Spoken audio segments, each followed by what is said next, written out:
Hello everybody, welcome to the third episode of Mind Your Language Commentary. In this episode, I'll be reacting to Season 1, Episode 3, A Fate Worse Than Death.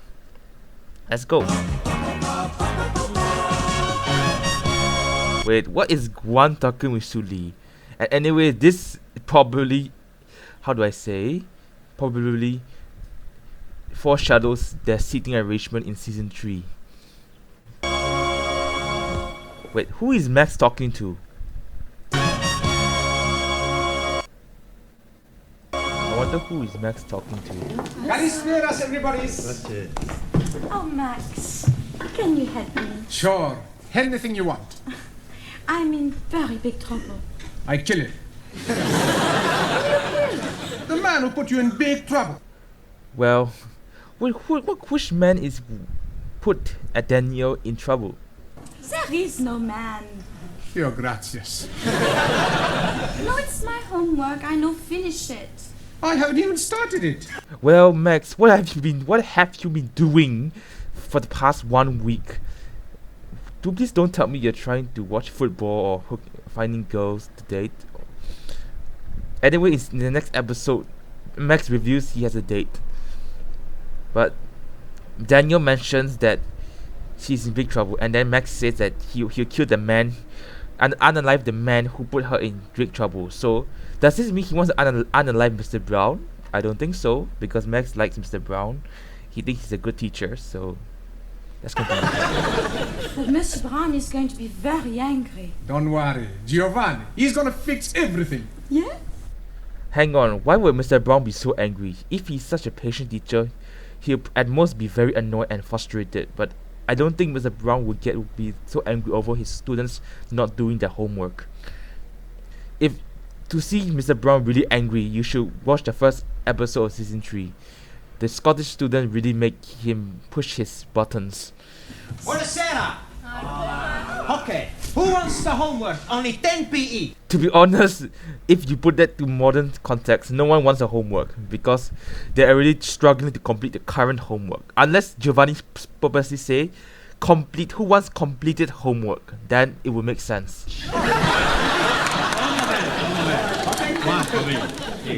Hey, 10p, no peseta.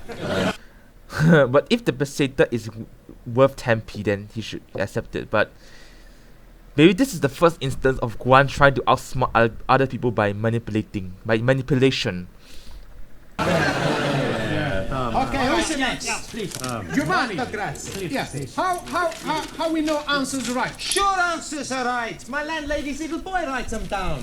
Hang on, if this landlady's son, is he good in English? Or is he good in other subjects like maths or science? If he's not good in English, they are screwed. Quiet,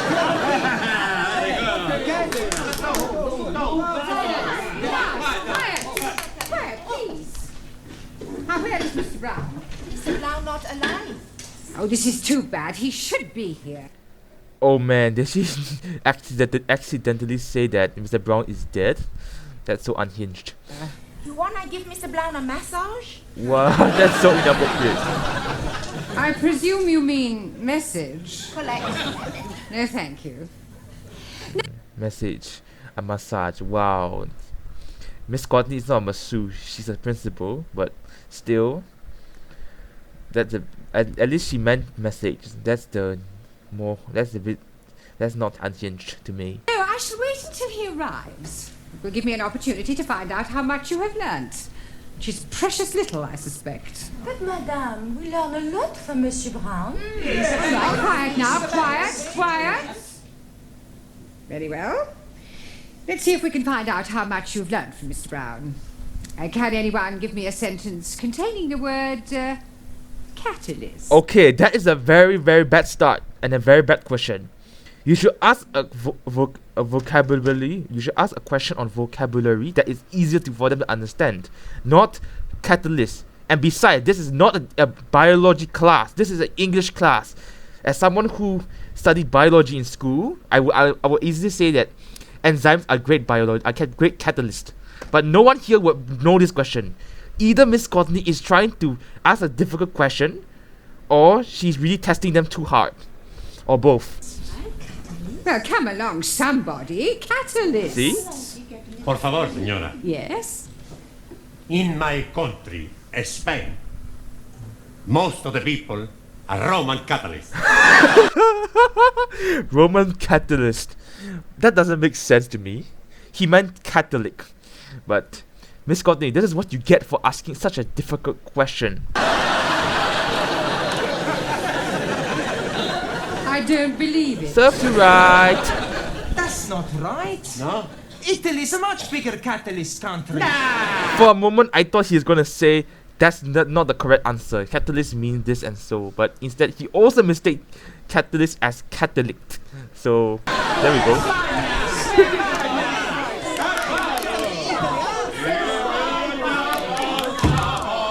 What is he singing, by the way? Guan. What is Guan singing?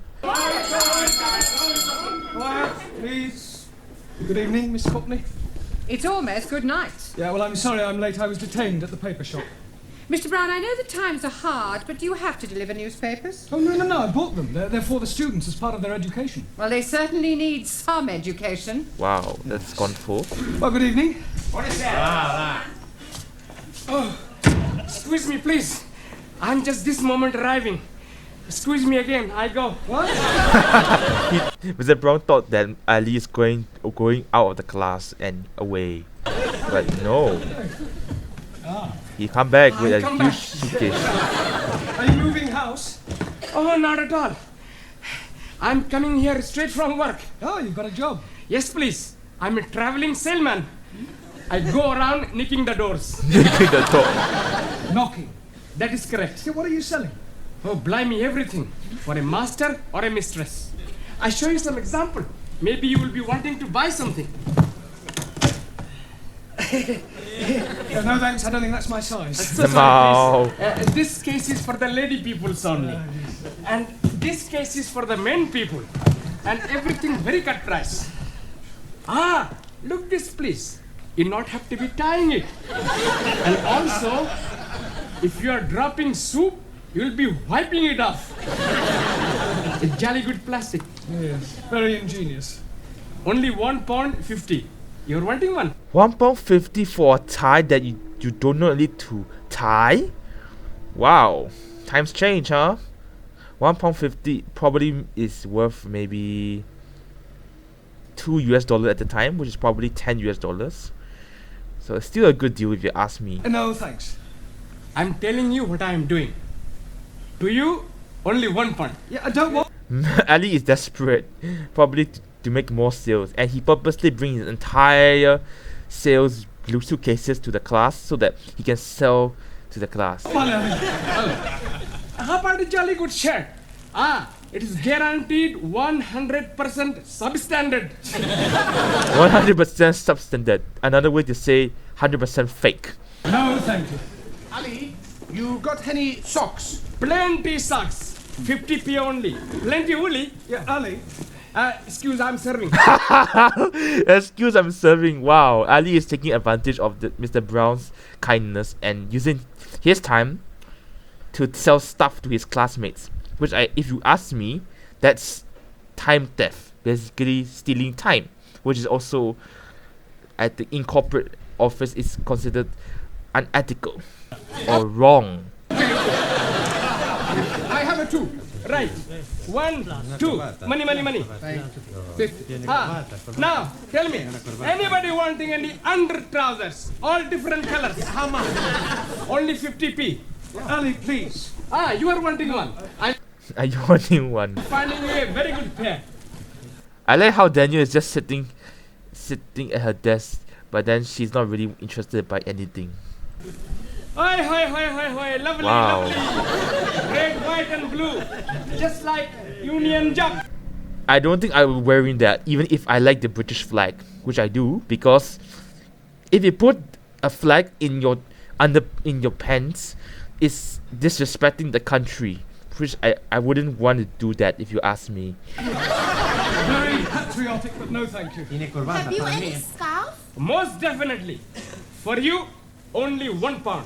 Made in Hong Kong. Hong Kong? I I not buy from capitalist state where workers exploited as cheap labor. Wow, actually, that's actually a good move, Suli. Very good move. Now, back in the day, Hong Kong was part of the of Great Britain or the United Kingdom. So, it was released back to China later, and it's now a special administrative region of China. It's not a country. Hong Kong is not a country, but it was a region. It was part of the UK, and now part of China. Though the Hong Kong has some different, different rules and some different rules than the other parts of China. Let's say Beijing or Chengdu and so on. Anybody else wanting something else? Ali, please. You are exchanging your mind. No, I'm not. Put the suitcase away. This is not Petticoat Lane. So Petticoat Lane is a street in the UK, in London, where people sell. It's like a thrift shop, but they sell goods at very cheap prices. In the next season, Suli mentions the Petticoat Lane because which I will tell you much later because I will not spoil the plot. Sit down, everybody. Come on. Juan, Taro, sit down. Right, before we do anything else this evening, I want to find a monitor. Okay. You tell us where to look, we find the one. Giovanni really thinks that a monitor is something he can find outside. Well, a monitor is someone who can take charge of a class in the teacher's absence.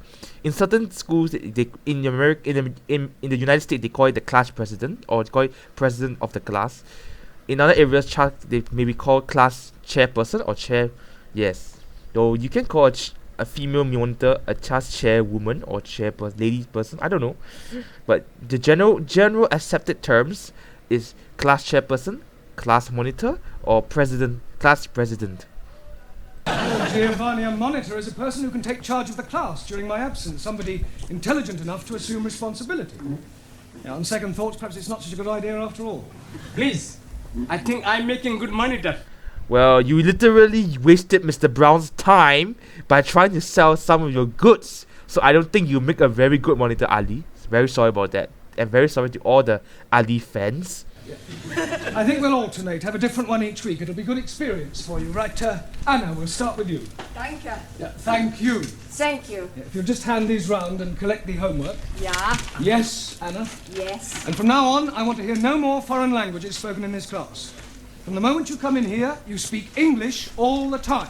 Unfortunately, this doesn't get enforced very well because everyone goes back to using their native tongue. Is that understood? Por favor. No, por favor. Por favor, finito. English only. Sora. Por favor, finito. Por favor, finished. English only. Yes, good. Thank you.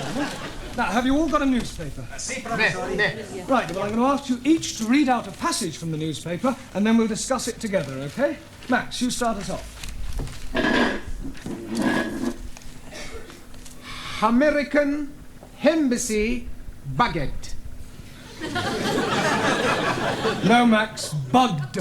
Hey, my boss, he all the time says bugged. I think Giovanni meant that his boss is always annoyed or very irritable, you know. Easily annoyed, easily irritated, if you know what I mean. Yes, well, that may be so, Giovanni, but the word we're dealing with is bugged. Now, read it again, Max, correctly. American Embassy Baguette. Good. Good. Now, does anybody know what that means? Taro.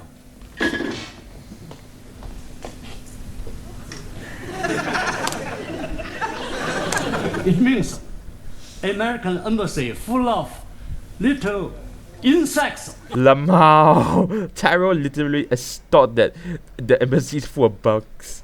Well, that was a pretty scary situation. Imagine you are a diplomat inside that embassy, and then you see a lot of bugs coming in, and it's like, oh crap, I'm out of here. No, Taro, they're not that sort of bugs. Listening devices. Were they put by the agents, spies of the Soviet Union? I don't know. Or probably spies of the Warsaw Pact. I don't know, but this is what I'm speculating. Can you read something from your newspaper? Okay, this part is pretty good. it shows that Mr. Brown is extremely patient. Teacher. 8. Well, I think I mislabeled the scene, the episode. This is just him trying to be kind with her. He knows Jamila cannot speak English well, so he make it fairer for easier for her by making her read something easy like this. 8P. Yes, well, that's the start. Late again, Ranjit? Oh, Mr. Teacher, I am apologizing most humbly. Yes, well, perhaps next week you'll try and get here on time. I'm thinking next week I'm not being here at all. No, you're leaving us? I'm going to be joining honorable ancestors. Alright, Does sisters. it mean you're going to die? That's right. Most definitely. I'm going to die by my own hand. That's suicide, by the way. And suicide is a serious issue because many youths commit suicide in some parts of the world. And here's my advice: if you think of suicide, please do something like gaming or studying. Do anything that will distract you from suicide. And this will help me, and this actually helped some of my friends a lot, and actually helped a lot of people in the world. So whatever you do, please do not think of suicide. Your family, your friends will miss you dearly. So please don't think of that. Please, if you're wanting any assistance, I'm happy to be helping. At least seriously wants to help Ranjit by he wants to unalive him. Wow, that's not surprising. I thought you didn't like Sikhs. That is why I'm happy to be helping. Okay, that's not really funny. All right, Ali, this is no laughing matter. I think Ranjit is serious. Most certainly I am. Oh, why are you thinking of killing yourself? I'm forced to be getting married. Oh, you randy old chapati. You are putting some innocent lady in the pudding club. So what he meant by the pudding club is when you put a lady in a pudding club, it means you got impregnate her or get her pregnant. So the pudding club essentially means the club, a term to describe women who get knocked up or get pregnant. All right, that'll do. Look, I don't understand, Ranjit. Why are you being forced to get married? According to the Sikh tradition, I was betrothed when I was 12 to Surinder, the 10-year-old daughter of the best friend of my father. She was a beautiful girl, hair like silk, eyes like black diamonds, and a figure like a tender bamboo shoot. And now her father is saying, it is time for me to be marrying her. Well, if she's got eyes like black diamonds, hair like silk, and a figure like a tender bamboo shoot, what are you complaining about? Blimey, that was 20 years ago. Now she's putting on so much weight that from behind she's looking like an elephant. Matter of fact, she's looking like an elephant from front also. Hang on, so is Surinder 32 years old? And how did she gain so much weight within 20 years? I mean, there could be many various reasons that is not revealed, but Ranjit not willing to marry someone who is plump is pretty offensive. And if this episode was aired today, it will get cancelled because it's really fat shame. It's what is known as fat shaming. Basically, insulting people who are fat because they are fat. That's called fat shaming. Basically, Ranjit is fat shaming Surinder. Can't you just tell her that you've changed your mind? Not at all. Only lady can change mine. I am up the creek without a poodle. Paddle. You not do it. It's a sin to kill yourself. That's right. It's the only course which is left open to me. When you do this killing yourself? Tonight. Can we come and watch? Oh my god, that's so unhinged, Max and Giovanni. They literally, I thought they were about to help him, but instead they just want to see him commit unalive, which is pretty unhinged already. This is ridiculous. People don't go around killing themselves rather than break off an engagement. But it is my religion. Well, in that case, why don't you marry? That will be worse than killing myself. Well, go and sit down. We'll discuss whether you kill yourself or not during the tea break. Well, let's see how Surinder behaves. Would you all look at your new... There is an Indian lady in my office who wishes to speak to Mr. Ranjit Singh. Excuse me, missy. This lady, is she resembling an elephant? I wouldn't exactly put it like that, but she is rather large. Slami, it is Surinder. Yeah, well, ask her to come along here, Miss Courtney, would That's you? very irregular. Yeah, well, it is rather important. Oh, very well, but don't make a habit of it. Okay, that What are you doing that that is a bad move. He doesn't want to see her in the first place. for? Oh, so we can talk to her, perhaps make her see reason. It's not anywhere possible. I kill myself. Come on, put it. Max Giovanni, hold his up. Where is he? He's not here yet. Ah, I wait for him in the corridor. He is promised to me, and I swear by Holy Guru, he is having me. सारे ने कई समझा है सारे खानदान ने नाक कटानी है एडी बोटी बोटी करके तो वाना खोदेंगे अरे ध्यान नहीं करेगा तो किथे जाएगा I love how Jamila is trying to talk to Surinder when she started speaking Punjabi. I'm not sure what was that, but it's definitely a language from definitely a language that is from India. But it could be Punjabi because Ranjit and Surinder are Sikh people, so I assume they could be talking Punjabi. But anyone who knows what she was saying, please say it in the comment. It will greatly help everyone understand what she was really saying. Thanks. Anyway, let's continue.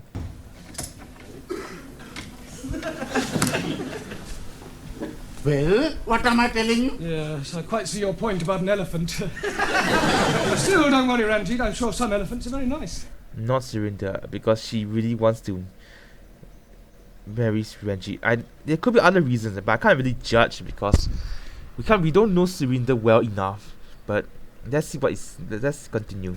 Can I have a nice bag, please? Yeah, promise you won't kill yourself. Promise. Killing myself is not going to help me. That's the attitude. I have a much better idea. I kill her. Okay, that is so unhinged. I wait. Yeah, you're still there.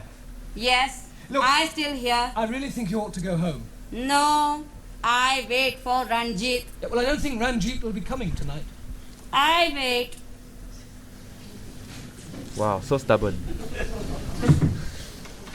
To be honest, if I was Ranjit, if I had a choice, I would probably won't marry Surinder because I wouldn't want to marry someone who's so stubborn. I prefer dating and marrying a woman who is very open-minded, just like I am.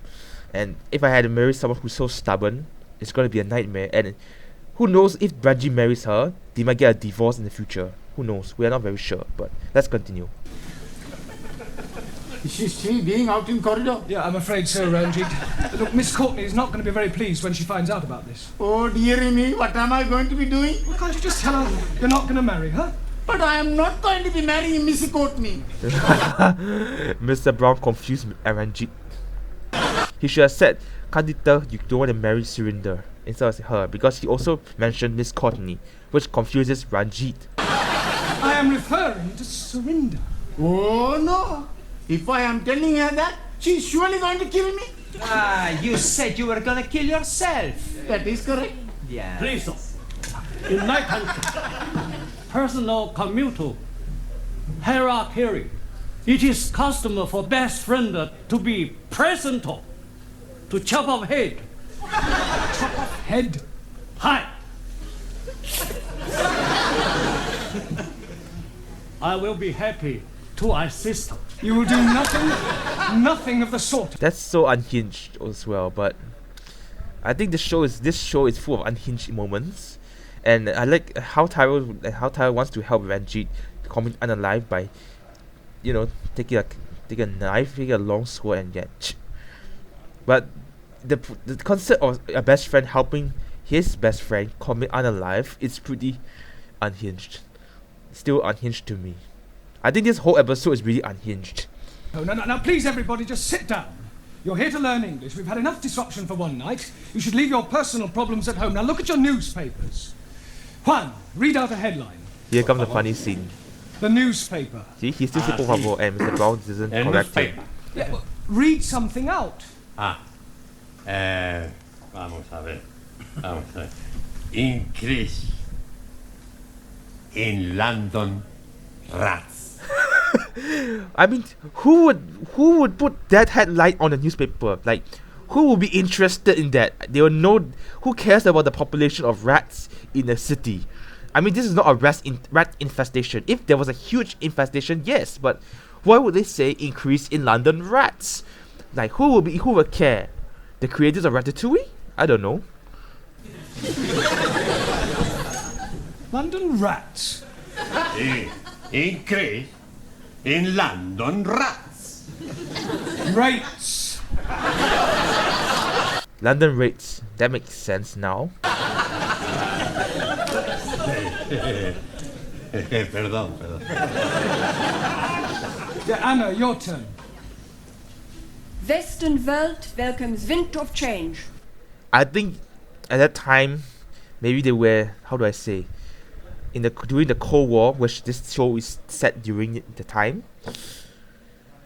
The wind of change probably means that more countries are becoming more democratic and more free, and the people have more freedom. Wonderful. Very good. Yeah, Danielle. Prime Minister sold a pup. Good. Now that is a very good example of a figure of speech. Prime Minister sold a pup. Can you tell me what that means, Giovanni? He's buying a dog. Hang on. If Prime Minister sold a dog, why does he think that he buy a dog? Maybe he means that the Prime Minister was sold a pup. But still, that's not what the figure of speech meant. No, it's a figure of speech. Look, let me give you another example. Prime Minister sold a dummy.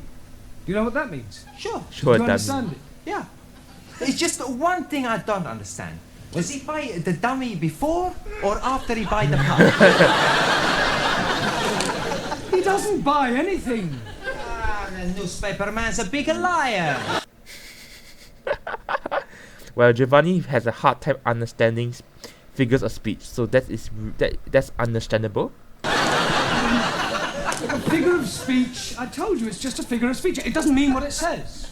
Typical of imperial politicians who distort truth and suppress working classes. Jamila's expression is like she doesn't understand what Suli was talking about. That's why she makes a good table mate for her Suli. At least she won't provoke Suli, and Suli won't provoke her. Thank you. A figure of speech is a way of expressing an idea by way of contrast or comparison. If you're being sold a pup or sold a dummy, you're being cheated or deceived. In England, we use figures of speech quite a lot. For example, we say, as quick as lightning, as light as a feather, as clean as a whistle. As quick as lightning, blitzkrieg, and as clean as a whistle. Why is a whistle clean? I don't really get it. As blind as a Suli? As blind as a bat. Good, because bats cannot see. In season 4, Ingrid was asked the same question, but she answers differently, which I will not say for now. Max, as deaf as a... Postman. Postman. Mr. Brown expression. Now, Max, post, because posts cannot hear. Neither can my postman. Hang on, is Max Postman deaf, or does he not listen to what Max tells him? Or when Max greets his postman, the postman says nothing. Wow, what a world they live in. Ali, as sly as a Sikh. fox. Ranjit, as mad as a Muslim. Atta. Okay, what Ali and Ranjit were doing was alliteration. Alliteration is another is part of English where you say two words that start with the same alphabet. For example, that's what they said. A mad, sly. For example, a sly salesman, or a mad master. This is a form of alliteration which helps the readers and listeners easily remember what it was said. At the same time, it means something. Taro, as drunk as a Newton. What's a new toe? Yeah, well, Lord is more correct. Jamila, as white as you. As white as you. Wow. Back to episode 1 where you are white, we are brown. Snow. Ali, as smooth as... Baby's bottoms.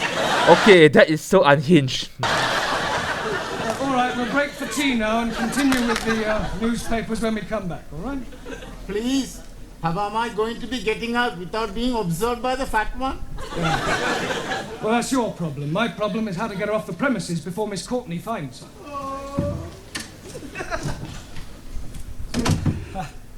Look, I really think you ought to go home. No, I stay. What is going on? What is going on? What is going on? Yes, well, I'm talking to this lady. Why is she here? Well, she's talking to me. Why is she sitting in the corridor? Why is she sitting in the corridor? Must you repeat everything I say? Yeah, for those who was wondering, Ranjit is highly under Jamila, and to be honest, we have to give props to Jamila for helping a friend out, even though it's a bit unconventional, but it still works. How does Surinder not get the fact Ranjit's inside? That's beyond words, man. Beyond words. I could have sworn that woman wasn't pregnant yesterday. Yeah. Thank you, Jamila. Thank you. Thank you. I jump out of the window. You be lucky. We're on the 3rd floor. Third floor? Wouldn't some people who jump off a third floor still die? Okay. Yes. To get a cup of tea. Dun, dun, dun. I want a cup of Oh, tea. blimey, it is Surinder. Second, oh blimey, said by Ranjit. That was sounding like my Ranjit. Where is he? For the darky fella with the beard and the bandage round his head. Certainly. Here, he's just gone behind those curtains. Wow, how Max and Giovanni said, how Guan and Giovanni was like, ladies, you're not supposed to say that, and they were like using their hands to gesture to her, and now Surinder knows that Ranjit is there. Knowing you are there, come out. His shoes are there. Okay, that is also unhinged. Ranjit is the first character in the series to parkour. Literally parkour and literally do the most dangerous thing. I mean, I hope Albert Moses was paid well for this stunt.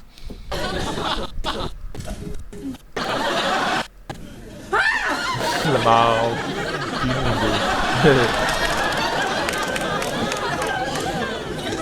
What is the meaning of this? I am noticing windows very dirty, so I'm cleaning them for you. Love it. I like very much cleaning windows.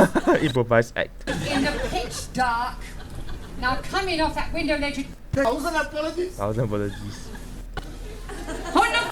When Ranjit thought he was out of the woods, but he's not. So for those who were wondering what's the meaning of the figure of speech, out of the woods, it basically means you're free from danger, you escape danger. It's also a Taylor Swift song that you should listen. You should or could listen to. This reaction. Yeah, well, hurry up, because tea break's nearly up. Yeah, well, go on. Now you picture. Now he's not wanting to marry me. Yeah, well, you can't get married unless you love each other. Well, this is not the case. In some certain countries, there's something that's called arranged marriages, meaning the parents and parents arrange their children to be married off. Instead of the children deciding who to marry, their parents decide who they should marry. It is his duty to be marrying me. Otherwise, I'm losing my face. I think she's lost it already. Giovanni has a point. If I think I'll meet another man, oh, I most gladly release Ranjit. And Ranjit gets a brainwave. Reason for wanting you not to be marrying me? I have. He is wanting to marry himself. Oh, wow, everyone's shocked. He is wanting to be marrying me. I'm wanting to marry her. Oh, I accept. Wow, that's Ranjit. He got himself out of the woods. Evening, Gladys. Here, when's the happy day then? There's not going to be any happy day. It was all a complete misunderstanding. Wow, that's not good for Surinder. Right. Firstly, there's the fact that 5 of them are all in the same handwriting. He's talking about the homework. If you remember at the start of this episode, Giovanni sold copies of completed homework to his classmates, to which Mr. Brown caught on the act because Mr. Brown is pretty smart. It's a sheer coincidence. And is it also a coincidence that you all answered question 7 as follows? Question: explain what is wrong with the following sentence. My dog's is in the garden. Answer, I do not have a garden. Is this the laziest answer to a homework question? Like, I know you say my dog ate my homework, or the other unhinged version is I ate my dog, but my dog already ate my homework. And this is actually a creative answer. I don't have a garden, so there's no. I want to answer the question, and it backfired. See, now he's in trouble. I thought she'd agreed to release you from your marriage vow. Oh, yes, she has. But her father is coming to see you about your marriage vow. Look, there's not going to be any wedding. I have broken it off. Oh, dearie me. How painful. I have written to Surinder's parents explaining that I cannot possibly marry their daughter. I've also pointed out the differences between our religious and cultural backgrounds and the fact that I have no intention of marrying anyone. To be honest, it will be interesting to see a few episodes where Mr. Brown is married to Surinder, but they divorce because of what was said here. But Mr. Brown is very adamant about being single because he doesn't wish to get married. You should have got the letter and the fact that I have no intention of marrying anyone. Oh my Daniel. You should have got the letter this morning. Oh, yes, he did. That is why he's coming. He's hoping to be slicing you into many pieces. So Surinder's father wants to unalive Mr. Brown. Pardon? He's saying you are bringing disgrace on his daughter. Don't be ridiculous. But Banji, this is your fault because you lied that Mr. Brown wants to marry Surinder. So why didn't Surinder's father go after Ranjit instead of going after Mr. Brown? He should go after Ranjit because Ranjit is the one who made up that lie. This isn't a Punjab, it's England, a civilized country. People just don't go around slicing each other up, and I should Wow, that's pretty racist. tell him so. Oh, here he is. Where is this illegitimate offspring of a six-legged camel? Oh, blimey, I am not knowing where he is. He's not here, he has emigrated. Okay, this is proof that Mr. Brown also said "oh blimey," blimey or "oh blimey." Anyways, I wonder how Mr. Brown got out of this situation. Either he ran around the school until he got tired, or he probably ran to the police station. Either way, I really wonder how he got out of this situation. Anyway, that's all for episode 3 of My Own Language Commentary.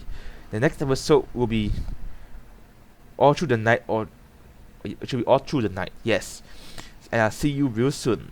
Bye now.